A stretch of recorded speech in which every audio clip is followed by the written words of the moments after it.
नमस्कार, बहुत बहुत स्वागत है आप सभी का। आप देख रहे हैं 5 राज्यों में विधानसभा चुनाव से जुड़ा हमारा खास बुलेटिन लोकतंत्र 2017। आइए शुरुआत करते हैं हेडलाइंस के साथ।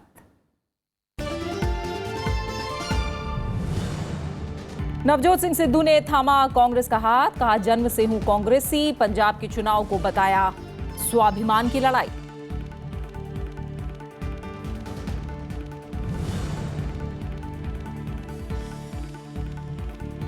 साइकिल पर चुनाव आयोग आज दे सकता है फैसला। मुलायम और अखिलेश गुटों की मजबूत दावेदारी। उत्तर प्रदेश में पहले दौर के चुनाव के लिए कल से नामांकन।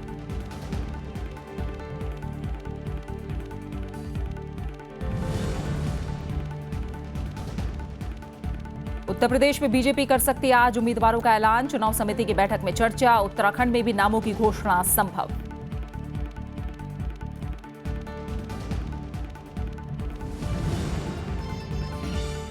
गोवा के कृषि मंत्री रमेश तावड़कल का इस्तीफा। महाराष्ट्रवादी गोमांतक पार्टी में आज हो सकते हैं शामिल। टिकट बंटवारे में नाराजगी के चलते उठाया कदम। और अब शुरुआत पंजाब के साथ।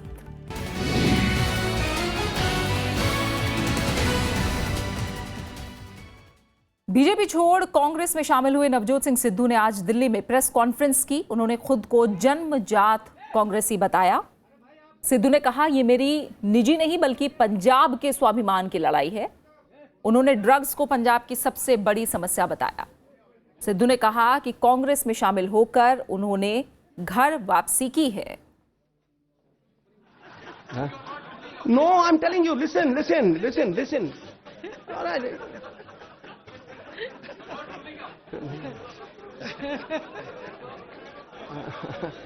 बॉस, मेरी एक बात सुन। पॉलिटिक्स जो है ना, पॉलिटिक्स जो है वो अगर मगर पे नहीं चलती। No if no but, only Sidhu the Jat. No if no but. दूसरी बात, अगर मेरी चाची के मूछें होती तो मैं उसे चाचा ना कहता। बस कर यार, अब बस कर। ओके। हाँ जी, हाँ जी, हाँ जी, हाँ जी।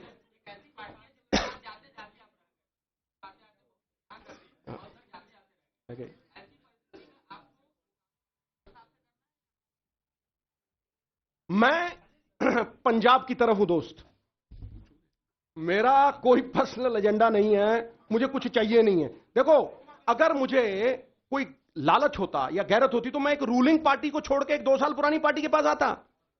बताना, नहीं ऐसा कुछ नहीं है। मैं तो ये कह के आया था कि पंजाब के हित में हूं। जहां पंजाब उठता है चाहे मेरा सर्वस्व निछावर हो जाए। तुम्हें क्या क्या बताऊं, बहुत कुछ सुमड़ी में गुमड़ी हुआ है। इन्होंने बहुत थ्रेट किया है, बहुत कुछ किया है। नहीं, वो नहीं। जब आप मैदान में आ गए और कोई लक्ष्य, बड़ा लक्ष्य लेके आ गए तो फिर नफा नुकसान नहीं सोचा जाता। बिल्कुल नफा नुकसान नहीं सोचा जाता। प्रण करते हैं आजादी की शाम नहीं होने देंगे वीरों की, भगत सिंह जैसे वीरों की समाधियों को बदनाम नहीं होने देंगे। जब तक तन में गर्म लहू की एक बूंद भी बाकी है, मातृभूमि का आंचल नीलाम नहीं होने देंगे। और मैं बताऊंगा तुम्हें, मैं पंजाब में पंजाबी में बताऊंगा कि कैसे इन्होंने पंजाब को नीलाम किया है, कैसे इन्होंने आम आदमी का पेट काट के, पंजाब के एक्सचेकर का, ट्रेजर का पेट काट के अपने बिजनेस चलाए हैं। मैं बताऊंगा, ठोक के बताऊंगा।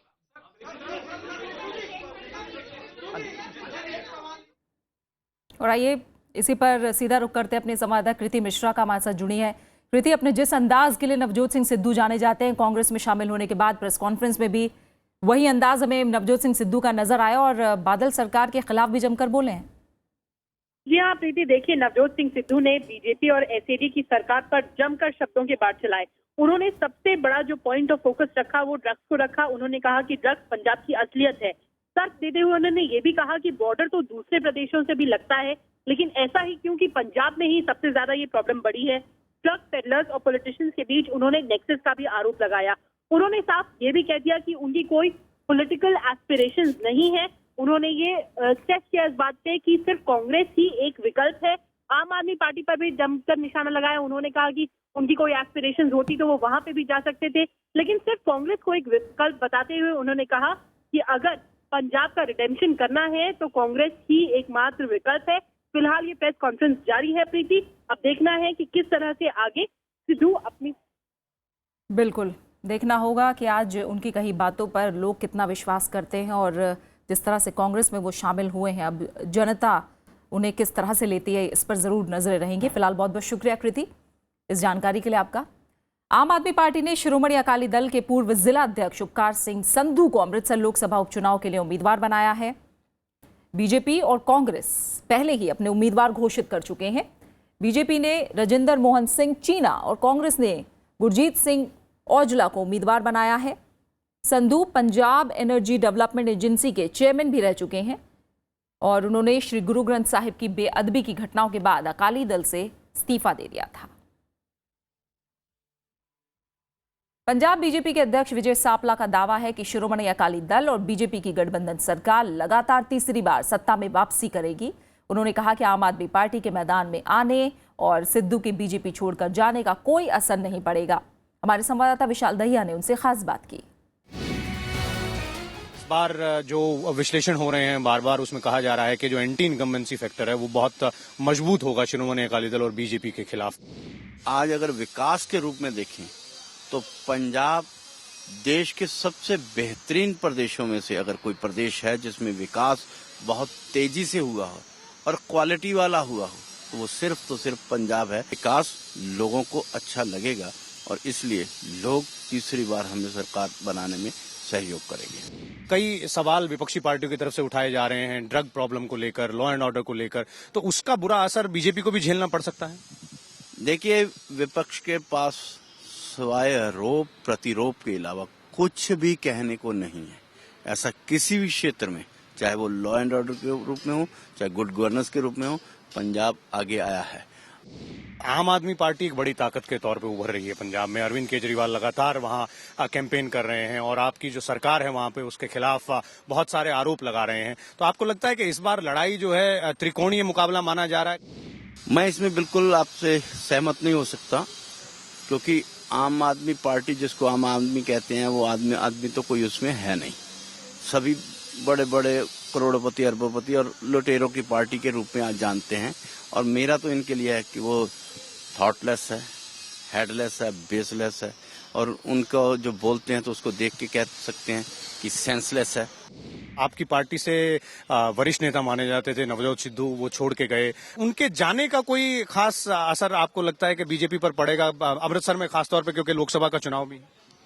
देखिए, भारतीय जनता पार्टी का अगर पूरा पिछला इतिहास देखें तो बहुत सारे लोगों को ऐसे लगा कि वो पार्टी से बड़े हैं, या उनके जाने या उनके हिलने से पार्टी की कमजोर हो सकती है और पार्टी ही वह है और जिधर जाएंगे पार्टी उधर चल जाएगी। ऐसा कईयों ने अपने सब पुलाव बनाए, खावी पुलाव बनाए थे, मगर अभी तक के इतिहास में आपने देखा है कि उनके जाने का पार्टी को कोई फर्क नहीं पड़ा।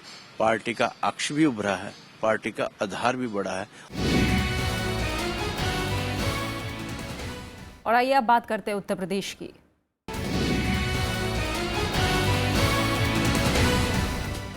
समाजवादी पार्टी में चुनाव चिन्ह के फैसले पर अब सबकी नजरें हैं। दोनों ही खेमे ये दावा कर रहे हैं कि चुनाव चिन्ह साइकिल उन्हें ही मिलेगा।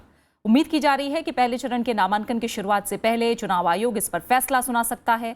उत्तर प्रदेश में कल से पहले चरण के लिए नामांकन शुरू होने जा रहा है।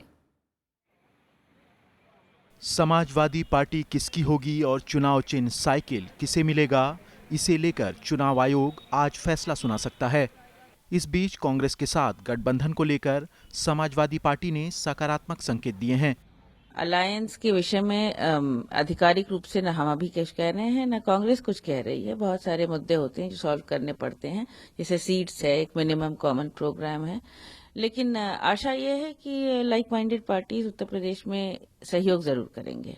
कांग्रेस भी फिलहाल गठबंधन को लेकर कुछ नहीं कह रही है, लेकिन इससे इनकार भी नहीं कर रही। विधानसभा का चुनाव होने जा रहा है और उसमें जो कांग्रेस पार्टी के द्वारा आवश्यक प्रक्रिया है वो अपनाई जा चुकी है और मैं समझता हूं कि अगले 2-3 दिन में ये लिस्ट जारी होना प्रारंभ हो जाएगी। इसमें कोई विलंब की बात नहीं है। इस बीच उत्तर प्रदेश में पहले चरण के नामांकन की प्रक्रिया कल से शुरू होने जा रही है। Bureau report, Rajya Sabha TV. Samajwadi party के चुनाव चिन्ह को लेकर उम्मीदवारों के साथ सबसे ज्यादा परेशान झंडा, पोस्टर और बैनर बेचने वाले दुकानदार हैं। सिंबल फ्रीज होने की सूरत में चुनाव सामग्री बेचने वालों को लाखों रुपए का नुकसान का डर सता रहा है। मोहनलाल अग्रवाल लखनऊ स्थित समाजवादी पार्टी के दफ्तर के बाहर तब से चुनाव सामग्री बेच रहे हैं जब 25 साल पहले पार्टी का गठन हुआ था। कई चुनाव आए और समाजवादी पार्टी की हार जीत होती रही, लेकिन पहली बार वो परेशान दिख रहे हैं। डर यह है कि अगर पार्टी का चुनाव चिन्ह फ्रीज हो गया तो उनके लाखों के सामान का क्या होगा। इस चुनाव को देखते हुए, सरकार को देखते हुए हम लोगों ने पहले से 10-15%, 20% ज्यादा की और लागत लगा रखी थी। अगर वो किसी भी तरीके से सिंबल सीज होता है तो हम लोगों का करोड़ों रुपए का नुकसान है, हम लोग बिल्कुल बर्बाद हो जाएंगे। क्लियर नहीं हो पा रहे हैं कि कौन लड़ेगा कौन नहीं लड़ेगा, मुलायम सिंह की तरफ से कौन लड़ेगा, कौन अखिलेश की तरफ से लड़ेगा, या तो दोनों एक से लिस्ट आ जाए तो कैंडिडेट फिक्स हो जाए तो कुछ सामान उसके हाथ बेचे, कुछ उसका ऑर्डर मिले। हम लोग तो हर साल चुनाव की ही तैयारी करते रहते हैं और यही हम लोग की कमाई है। अक्ल से तो लगता है पूरा ही जो गंवाई हो जाएगी, कमाई तो छोड़ दी। चुनाव चिन्ह पर अब चुनाव आयोग को फैसला लेना है, लेकिन पार्टी टिकट की आस लगाए नेताओं से लेकर समर्थक तक भ्रम की स्थिति में हैं। हम लोग कंफ्यूज में हैं कि मतलब कौन सा सिंबल लगाकर अपनी गाड़ी पे चलें और क्या करें। माननीय मुलायम सिंह जी के साथ रहा जाए या माननीय मुख्यमंत्री अखिलेश यादव जी के साथ रहा जाए।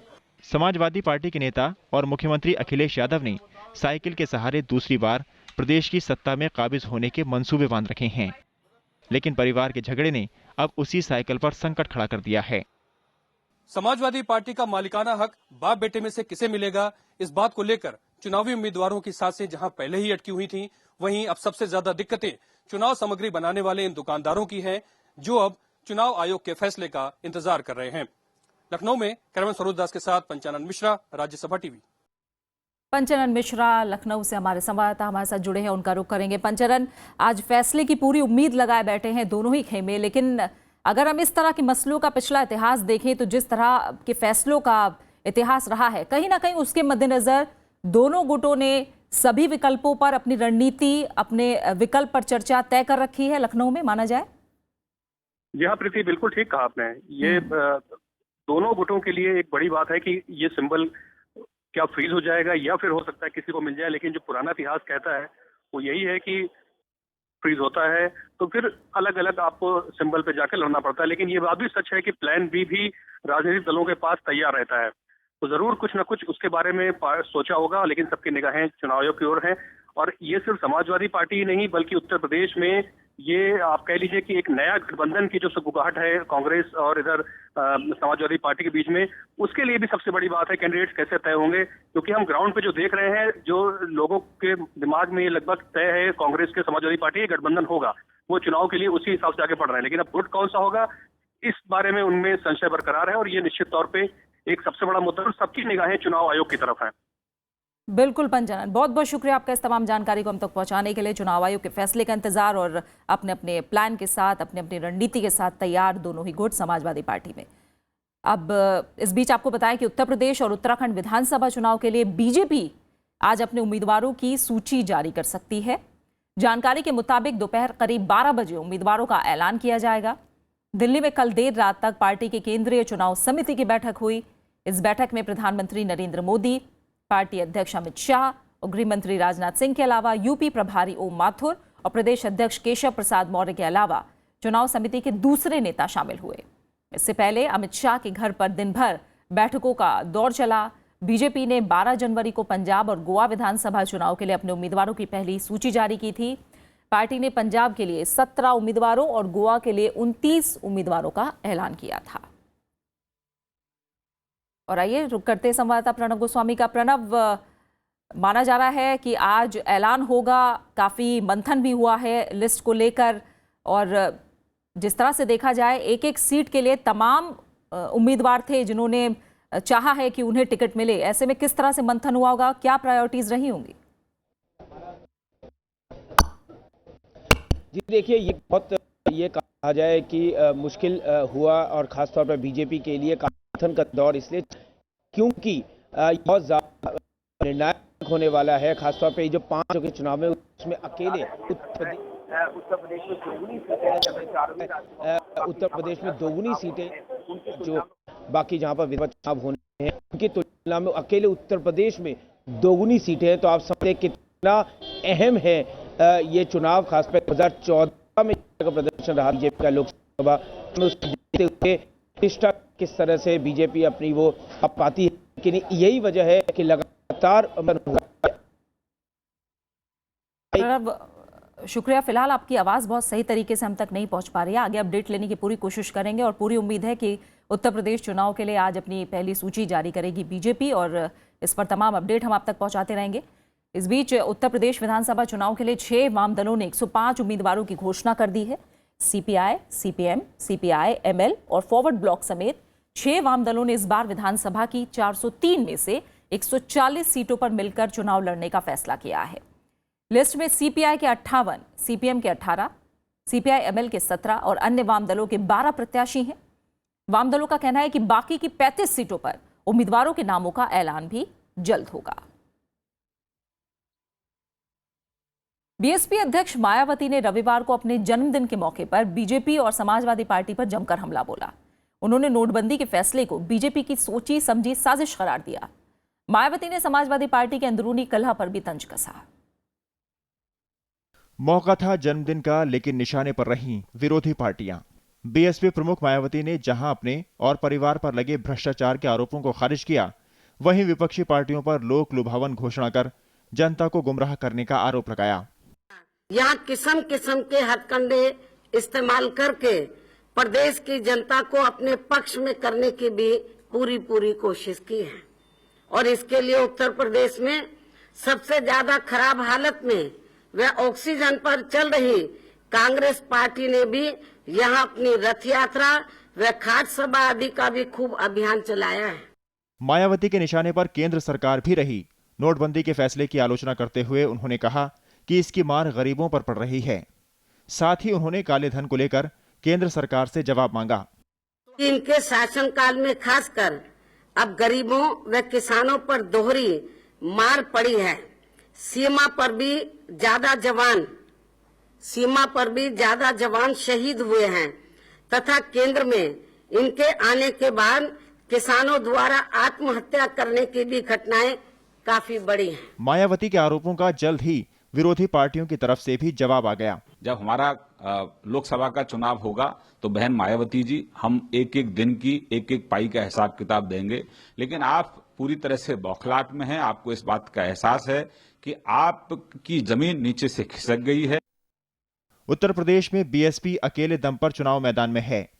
जन्मदिन के मौके पर मायावती ने मेरे संघर्षमय जीवन और बीएसपी मूवमेंट का सफरनामा पुस्तक का विमोचन भी किया। पंचानन मिश्रा, राज्यसभा टीवी। और अब बात उत्तराखंड की।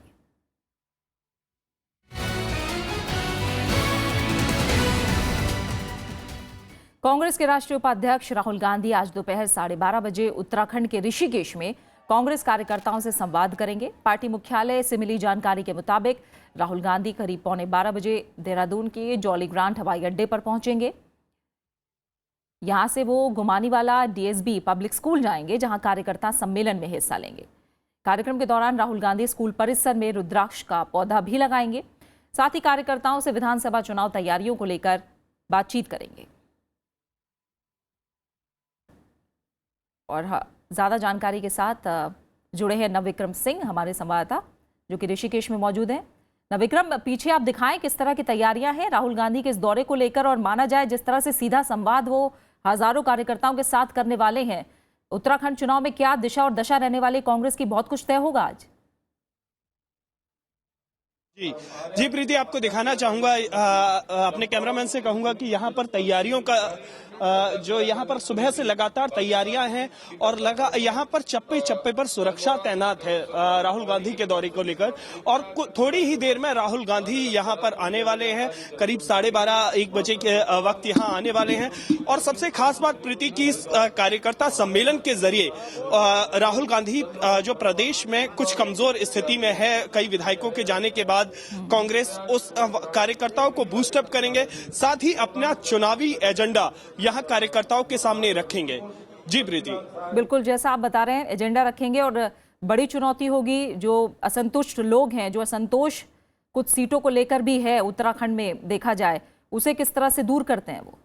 जी जी प्रीति, खास तौर पर इस कार्यकर्ता सम्मेलन के जरिए जो राहुल गांधी का फोकस रहेगा गढ़वाल मंडल की ओर रहेगा, क्योंकि गढ़वाल मंडल में सबसे ज्यादा 8 विधायक जो हैं वो कांग्रेस खेमा छोड़कर बीजेपी की तरफ गए हैं, तो ऐसे में उनका फोकस गढ़वाल मंडल की तरफ रहेगा। और जो यहाँ पर कार्यकर्ताओं में थोड़ी बहुत निराशा है, क्योंकि जो बड़े कद्दावर नेता थे पार्टी के वो भी पिछले साल पार्टी छोड़ चुके हैं।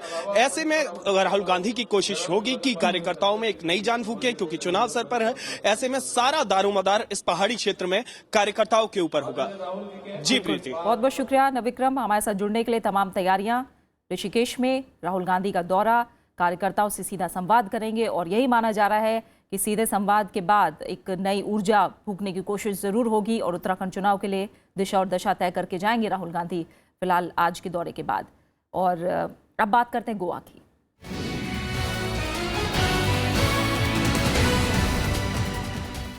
गोवा के कृषि मंत्री रमेश तावड़कर ने लक्ष्मीकांत पार्सेकर सरकार से इस्तीफा दे दिया है। वो आज महाराष्ट्रवादी गोमांतक पार्टी में शामिल हो सकते हैं। इस्तीफे से पहले रमेश तावड़कर ने कल कहा कि उन्होंने अपना इस्तीफा मुख्यमंत्री को सौंप दिया है। बीजेपी में टिकट बंटवारे में नाराजगी के चलते उन्होंने इस्तीफा दिया है।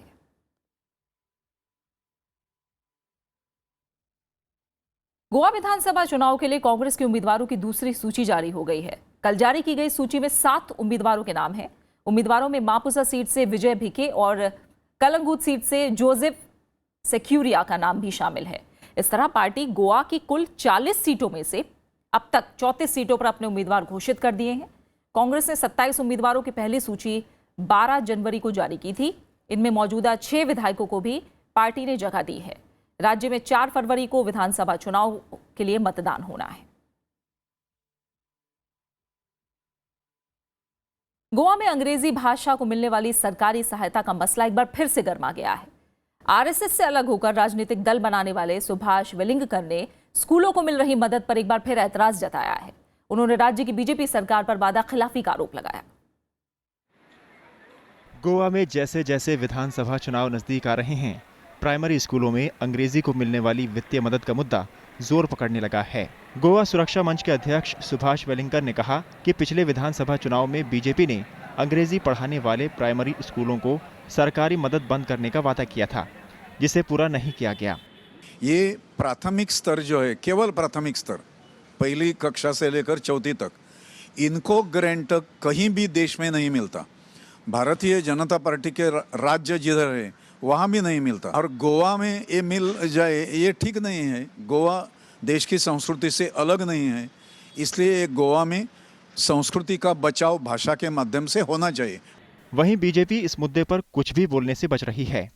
भाषा का मुद्दा भी बचा है सर, और कसिनो मुद्दा तो इलेक्शन में नहीं, यानी सुप्रीम कोर्ट का ये है। उधर अंग्रेजी पढ़ाने वाले स्कूलों का मानना है कि भाषा के चयन का फैसला माता पिता पर छोड़ देना चाहिए। Let the parents decide, let the grants continue, and let the management decide which medium they should choose in their schools at the request of the parents. Goa में करीब 130 स्कूलों के 29,000 छात्रों को इस योजना का लाभ मिल रहा है। साथ ही कोंकणी और मराठी के विस्तार के लिए भी सरकार 400 रुपए प्रति छात्र हर महीने खर्च करती है। बीजेपी सरकार इससे जुड़ा एक विधेयक भी ला चुकी है, जो प्रवर समिति के पास लंबित है। रविंद्र सिंह शोरान, राज्यसभा टीवी, गोवा। और अब बात मणिपुर की।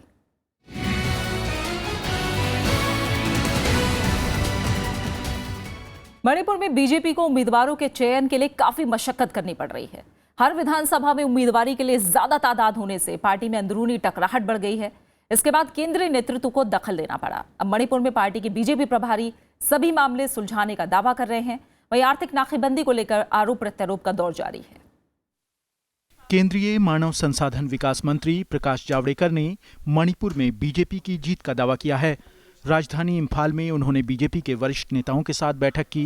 उन्होंने कहा कि सभी मामले सुलझा लिए गए हैं और 17 जनवरी को दिल्ली में होने वाली केंद्रीय समिति की बैठक में उम्मीदवारों के नाम पर फैसला लिया जाएगा।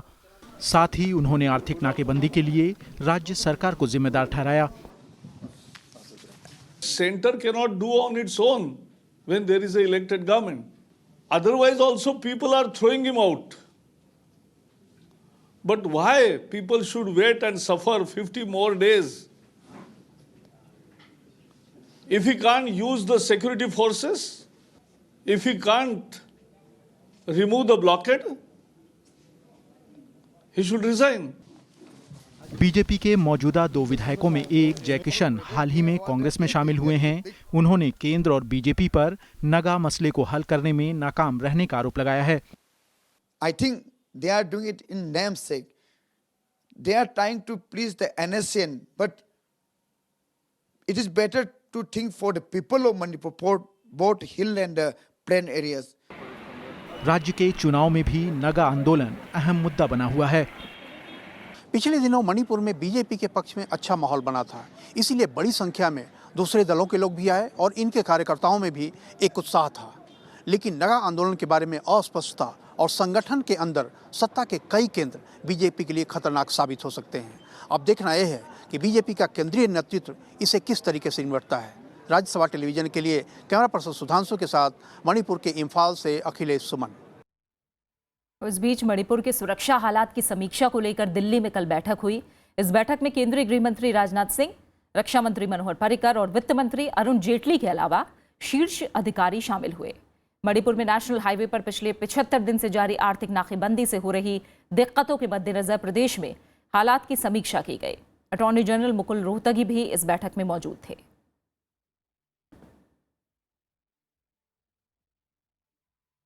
और इसी के साथ फिलहाल हमारे खास बुलेटिन लोकतंत्र 2017 में इतना ही। नमस्कार।